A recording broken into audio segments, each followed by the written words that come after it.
Shocking video చూపిస్తారా అంటూ తీసుకెళ్ళింది. ఏ వైషు, నువ్వు ఇంత డేరింగ్ అమ్మాయివే అని అస్సలు ఎక్స్పెక్ట్ చేయలేదు. ఏమన్నా చేసావా యాక్షన్? వాళ్ళ బెండు తీసావుగా. అమ్మాయిలు నీలాగే ఉండాలి, కీప్ ఇట్ అప్. కానీ ఇవే ఏం బాలేదు. మన ఆఫీస్ రూల్స్ తెలిసి కూడా నువ్వు ఇలా షైలిష్గా బిహేవ్ చేసావు అని అనుకోలేదు. లైక్ ఇప్పటి పిల్లలే నీకంటే బెటర్ అని నవ్వుతూ వెళ్ళిపోయింది. చా, అసలు ఏమైందే అంది వైష్ణవి విసుగ్గా. రా అంటూ తన ప్లేస్కి తీసుకెళ్లి సిస్టమ్ ఆన్ చేసింది సంధ్య. అటెన్షన్ టు ఎవ్రీవన్, మన కంపెనీ రూల్స్లో పాటించకూడని, మన హెల్త్కి అస్సలు మంచిది కానీ బ్యాడ్ హ్యాబిట్స్ అంటూ ఒక యాడ్ ప్లే అయ్యింది. మొదటిది, don't eat road side food like this అంటూ వైష్ణవి ఆత్రంగా తింటూ హోటల్ బాయ్ ఇచ్చిన గ్లాస్ వాటర్ తాగుతూ చట్నీతో సహా వేళ్ళని చప్పరిస్తూ ఎంబీ అంటూ తింటున్న వీడియో అది. Mahi editing effect. అది చూసేవారు ఎవరికైనా హ్యాక్ అనే ఫీలింగ్ తెలుస్తుంది. డైరెక్ట్గా చూస్తే అంత ఉండకపోయినా మహి ఇచ్చిన విఎఫ్ఎక్స్ స్పెషల్ గ్రాఫిక్ ఎఫెక్ట్ అలా చూపిస్తుంది. చూస్తున్న వైషు కూడా వచ్చి యాక్ అన్నట్టుగా మొహం పెట్టింది. క్యాబిన్లో కూర్చున్న మహి వైష్ణవి ఎక్వాట్ ఫేస్ ఎక్స్ప్రెషన్ చూసి నవ్వుకున్నాడు. చీ, ఏంటే ఇది అంది వైష్ణవి. ఇదేనా, ఇది చూడు అంటూ మరో సెకండ్ తర్వాత ప్లే అయిన మరో యాడ్ చూపించింది. వానలో తడుస్తూ ఐస్ క్రీమ్ తింటూ రోడ్ సైడ్ నడుస్తూ తడుస్తున్న ఆమె విన్యాసాలు అవన్నీ. అయితే ఇక్కడ అందాలు అస్సలు కనబడనివ్వకుండా కాళ్ళకి ఉన్న బురద, రోడ్డు మీద ఉన్న చెత్తని హైలైట్ చేస్తూ వైష్ణవి చేస్తున్న పనిని నేషనల్ క్రైమ్గా చూపిస్తున్న వీడియో అది. వైష్ణవి కోపం నసాలానికి తాకింది. ఏ వైష్ణవి, ఏంటి నువ్వేనా ఇది? చిన్నపిల్లల ఆ వర్షంలో తినడం తిరగడం ఏమిటి? పైగా అలా ఎలా తింటున్నావు? యాక్ అంటున్నా పక్కనోడి మూతి పగలగొట్టి నా ఫుడ్ నా ఇష్టం, ఒకరికి నచ్చాల్సిన పని లేదు అంటూ వైషు ఎక్కడికే అని సంధ్య పిలుస్తున్నా వినకుండా అందరూ తనని చూసి నవ్వుతుంటే ఎర్రబడ్డ మొహంతో వాళ్ళని ఒక చూపు చూసి విసవిస మహిదర్ క్యాబిన్లోకి దూసుకెళ్ళింది. అసలు ఏమనుకుంటున్నారు మీరు? నా లైఫ్ని ఇలా అడ్వర్టైజ్ చేయడానికి మీకు రైట్స్ ఎవరిచ్చారు? నా పర్మిషన్ లేకుండా నా పర్సనల్ స్పేస్లో నేను ఫ్రీగా ఉండే మూమెంట్స్ని ఇలా పబ్లిక్లో ప్రదర్శన పెట్టారు. మీరు బాస్ అయితే మీ ఇష్టానికి చేయొచ్చు, మిమ్మల్ని ఎవ్వరు ఏమనలేరని అనుకుంటున్నారా అని ఊగిపోయింది. చైర్లో క్రాస్ లెగ్స్ వేసుకొని అటు ఇటు ఊగుతూ నిన్న నన్ను ఏమన్నావు అని కూల్గా అడిగాడు. వాట్ అని వియర్డ్గా పెట్టింది ముఖం. అక్కడ నేను నీ బాస్ కాదని, నీ ఇష్టానికి అన్నీ చేస్తానని, నా మాట వినాల్సిన అవసరం లేదని ఎగిరావు కదా. ఇది నా ఆఫీస్, ఇక్కడ నేను చెప్పేదే న్యాయం, చేసేదే రూల్. నా రూల్స్ ఆఫీస్లోనే కాదు, అవుట్ ఆఫ్ వరల్డ్ ఎక్కడికి వెళ్ళినా పాటించాలి. నేనంటే నిద్రలో కూడా భయపడాలి. కాదని ఎగిరితే దిస్ ఈజ్ మై రియాక్షన్ యాటిట్యూడ్గా చెప్పి నీకు ప్రెస్టేషన్ వచ్చింది. అది నాకు నచ్చింది. నువ్వలా ఆ రోడ్ సైడ్ తింటున్నప్పుడు, మురికిలో ఆడుతున్నప్పుడు అంతకంటే ఎక్కువ ప్రెస్టేషన్ నాకు వచ్చింది. అక్కడే నిన్ను ఫైర్ చేయాలి అనిపించింది. బట్ ఒకవేళ నిన్ను తీసేస్తే ఒక్కదానితో ఆగుతావు. అదే నువ్వు చేసిన పనులు అందరికీ చూపిస్తే మిగతా వాళ్ళంతా ఒళ్ళు దగ్గర పెట్టుకొని ఉంటారు అని కూల్గా చెప్పి నీ హెల్త్ ఓకే ఉంటే నీ జాబ్ ఉంటుంది, అలా కాక సిక్ అయితే నీ జాబ్ ఊడుతుంది. యూ కెన్ గో అన్నాడు. మీ దగ్గర ఉద్యోగం చేస్తున్నంత మాత్రాన మీరు తినమన్నదే తిని తాగమన్నదే తాగి రోబోట్ల తల ఆడించడానికి నేను మిగతా వాళ్ళలా కాదు సార్. వైష్ణవి ఇక్కడ. ఇప్పుడు ఎవరైతే నన్ను చూసి నవ్వుతున్నారో ఒక్కరోజు వాళ్ళే నన్ను మెచ్చుకొని ప్రౌడ్ ఫీల్ అయ్యేలా మీరు జల్స్ పడేలా చేయకపోతే నా పేరు వైష్ణవినే కాదు. ఓకే, ఇక్కడ మీ రూల్స్ పాటించాలి, ఎందుకంటే మీరు జీతం ఇస్తున్నారు కాబట్టి. కానీ సార్ మేమంటూ లేకపోతే మీ బిజినెస్ అయస్కాంతం తుప్పు పట్టిపోయేది. మాకు రెస్పెక్ట్ ఇవ్వమని అడగడం లేదు, కానీ పని చేసే మిషన్ల మాత్రం చూడకండి. మీలాగా అందరూ money minded or health conscious అవ్వాలని లేదు. నాకు చిన్నప్పటి నుంచి ఇలా సాయంకాలం సరదాగా గడపడం అలవాటు. ఏ రోజు చిన్న కోల్డ్ కూడా చేయలేదు. మీలా ఏసీల్లో పుట్టి కార్లలో తిరిగి ఎండ సోకకుండా సుకుమారంగా పెరగలేదు. నేను కాలినడకన స్కూల్, ట్యూషన్, కాలేజ్కి వెళ్ళి గంటల తరబడి బస్ కోసం ఎండలో ఉన్న రోజులు కూడా ఉన్నాయి. అందరూ మీలాగా పుట్టుకతోనే గోల్డెన్ స్పూన్ కాదు కదా అని అక్కడి నుంచి వెళ్ళిపోతుంది. వెళ్తున్న తననే సూటిగా చూస్తూ నాకే లెసన్స్ చెప్తున్నావు వైష్ణవి. నీ వాయిస్ రైజ్ అయితే నా యాక్షన్ స్టార్ట్ అవుతుందని సైడ్ స్మైల్తో తన వర్క్ స్టార్ట్ చేశాడు. వైషు, ఏమైంది, ఎందుకు అలా డల్గా ఉన్నావు అని అడిగింది సంధ్య. అసలు ఏంటి అతని ప్రాబ్లం? నన్ను ఫాలో అయ్యి మరి ఇలా అందరిలో ఇంట్లో నవ్వులు పాలు అయ్యేలా చేయడం దేనికి? నేనేం చేశాను అతన్ని? వచ్చినప్పటి నుంచి చూస్తున్నా. నా మీద ఏదో కక్ష తీర్చుకుంటున్నట్టే ఉంది అతని వాలకం. వైసు ప్లీజ్, నువ్వు ఇలా డల్ అవ్వకే, అస్సలు బాలేదు. నువ్వు ఎప్పుడూ నవ్వుతూ హ్యాపీగా జోక్స్ వేస్తుంటే నాకు ఇష్టం అంది. గట్టిగా బ్రీత్ తీసుకొని సరే కానీ నవీన్ సార్ రాలేదు, ఏమైంది అంది.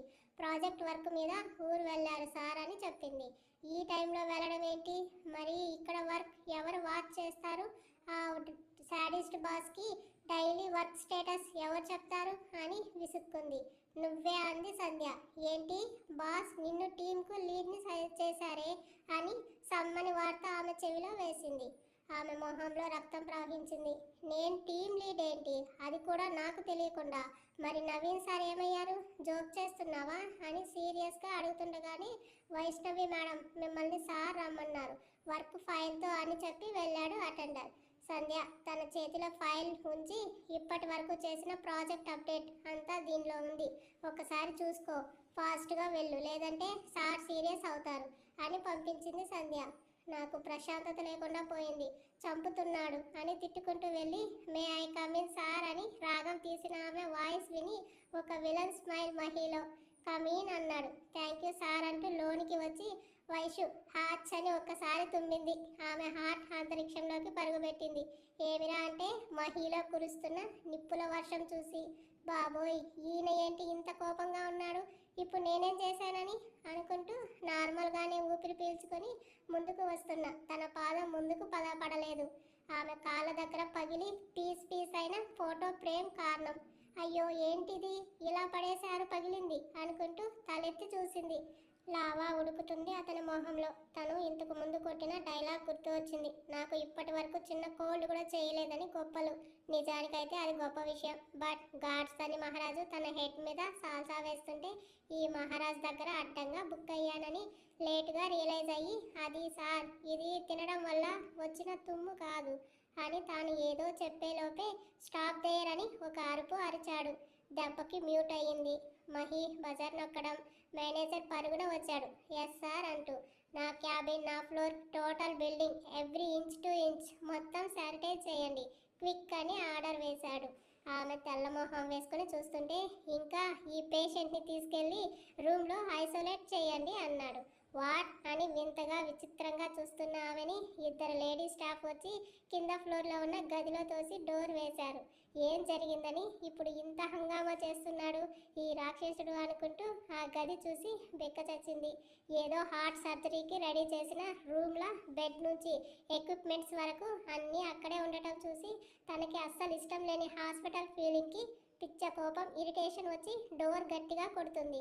కానీ ఆ ఫ్లోర్ చివర్లో ఉన్న గది అవ్వడంతో ఎవ్వరికి తన అరుపు వినపడలేదు.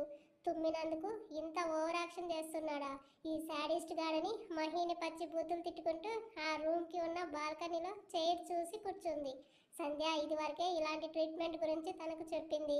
ఎవరికైనా కోల్డ్ చేసినా ఫీవర్, వామిట్స్ ఇలాంటివి వస్తే లీవ్ ఇచ్చి ఇంటికి పంపి చేతులు దులుపుకునే టైప్ కాదు మన ఆఫీస్.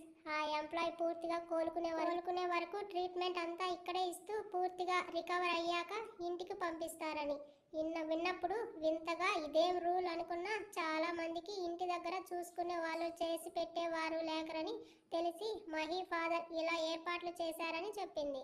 మహి మీద కోపం ఉన్నా ఇప్పటి వరకు చూడని తమ చైర్మన్ మీద కోపం ఏమీ లేదు ఆమెకి. అయినా ఈ తుమ్ము ఎందుకు వచ్చింది అని ఆలోచిస్తుంటే మరో తుమ్ము వచ్చింది. దేవుడా ఏంటిది అనుకున్న తనకి నిన్న రాత్రి మంచులో చేసిన గార్డెన్ గుర్తు వచ్చింది. అక్కడ కొట్టింది దెబ్బ. అమ్మ నాన్న పనయ్యాక వెళ్ళిపోయినా తనకి ఉన్న మొక్కల పిచ్చితో అక్కడే మంచం వేసుకొని మార్నింగ్ వరకు పడుకుంది. వానలో తడిచి చలిగాలికి పడుకోవడంతో జలుబు చేసిందని అర్థమయ్యింది. ఇంతలో డోర్ తీసిన చప్పుడు. ఒక లేడీ డాక్టర్ వచ్చి తనని చెకప్ చేసి నార్మల్ కోల్డ్ అని చెప్పి మెడిసిన్ ఇచ్చి హాట్ సూప్స్ తీసుకుంటే తగ్గిపోతుందని చెప్పి వెళ్ళిపోయింది. మరో 10 నిమిషాలకి చిన్న ట్రాలీ లాంటిది తోసుకుంటూ వచ్చిన నర్స్ని ఆ ఐటమ్స్ని చూసి ఒక్క క్షణం తన పేషెంట్ అన్న భ్రమ కలిగింది. హాట్ సూప్ ఇచ్చి తాగాక మెడిసిన్స్ వేసుకోండి, తినడానికి కార్న్తో చేసిన వెజ్ సలాడ్ చూపించి ఆకలేస్తే ఇది తినండి, మీ తర్వాత మీల్ ఆఫ్టర్నూన్ ఉంటుందని టైం టేబుల్ చదివి వెళ్ళిపోయింది. ఓ గాడ్, ఏంటి నాకు ఈ శిక్ష అని విసుక్కుంటూ మెడిసిన్ వేసుకుని సూప్ కప్ తీసుకుని బాల్కనీలో కూర్చుని బయట వ్యూ చూస్తూ కంప్లీట్ చేసి, అయినా నేనెందుకు ఫీల్ అవడం, జరిగితే జ్వరం అంతా మంచి మరొకటి లేదంటారు. నేనేం లీవ్ పెట్టి ఇంట్లో లేనుగా. ఆఫీస్లో వాళ్ళే అన్నీ చేస్తూ నాకు టాబ్లెట్స్ తిండి ఖర్చు కూడా తగ్గించారు. ఇక మస్తుగా తిని హాయిగా బొజ్జుంటే పోలా అని తన తెలివికి తనే మురిసిపోయి సలాడ్ కూడా పొట్టలోకి తోసి, అబ్బా ఇలా చప్పటి తిండి ఎలా తింటారు, ఉప్పు కారం లేదు, మసాలా లేదు అని వికారంగా మొహం పెట్టుకుని తిన్నాక చైర్లోనే హాయిగా ఒక న్యాప్ వేసింది. ఆ రోజు ఈవినింగ్ వరకు అక్కడే ఉన్న తనకి డాక్టర్ ఇంటికి వెళ్ళమని పర్మిషన్ ఇవ్వడంతో థ్యాంక్ యూ గాడ్ అనుకొని బయటికి వచ్చేసరికి అక్కడ ఒక్క పురుగు కూడా లేదు.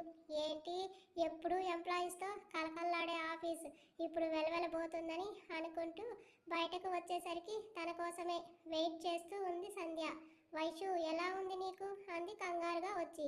నాకేం, ఫుల్గా తిని గుర్రుగా బజ్జున్నా. అది సరే గాని ఆఫీస్ అంతా ఎంటీగా ఉందేంటి?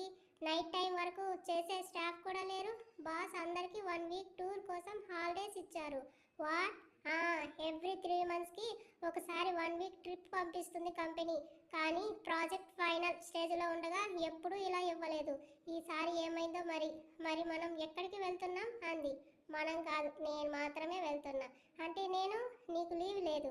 అది కాక ప్రతిరోజు నువ్వే ఆఫీస్కి వచ్చి ప్రాజెక్ట్ అప్డేట్స్ వర్క్ చేయాలి అని సంధ్య చెప్తుంటే నోరు తెరిచింది. ఏంటి, జోక్ చేస్తున్నావా? 10 మంది చేసే పని నేను ఒక్కటే ఎలా చేస్తాను అని విసుగుపడింది. హలో మిస్, నువ్వు వర్క్ చేసేది ఎవరితో తెలుసా? మన బాస్ మహిదర్ సార్తో. ఆయన 10 మంది పని కాదు, 100 మంది పనిని కూడా వేళ్ల మీద చేయగలడు.